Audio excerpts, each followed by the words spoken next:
So being a new church startup has obviously come with its own particular set of interesting decisions that we've had to make. Some things about funding, for example. Things cost some cash, and God's been faithful with some of that. In the coming weeks or months, we fully expect Him to be faithful in that as well. Whatever role you might play, well, that's between you and the conversations you have with God and how you want to be a part of this. The other one has been, where do we meet? As a new church, having a building is expensive. Finding a spot that we can consistently meet has been an issue, and so the Rio Theater has come about, and it's been awesome. It's been a really cool experience. It's a brand new type of thing that's really not available here in the Valley, and we've been excited about the opportunities it's presented us. Well, we actually get a chance to be at the Rio Theater all through August. On Saturdays, we just get to continue to be through the month of August at the Rio Theater, which has been a really cool thing for us and an answer to prayer. So over the next 4 weeks at LifePoint, we're just going to be looking at these sayings.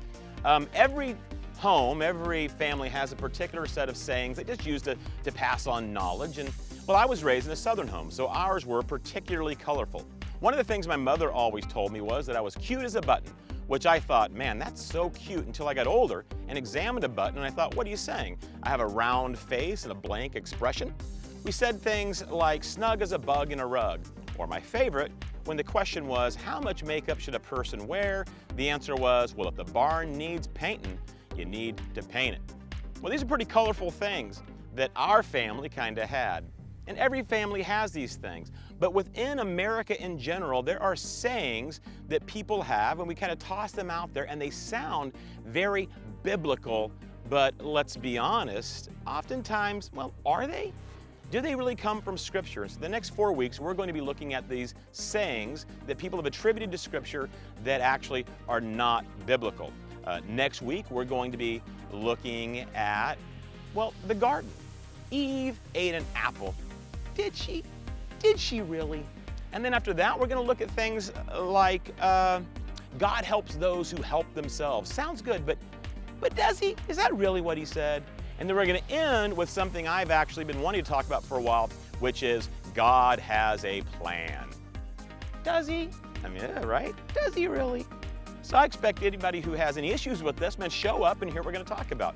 But today, this week actually, this Saturday, today, we're going to be talking about this too shall pass. I hear that all the time. This too shall pass, meaning that if you just wait long enough, it's all going to be all right. Is that really true? Has that been what you've experienced in life? Well, that's what we're going to look at. We're going to look at that this week.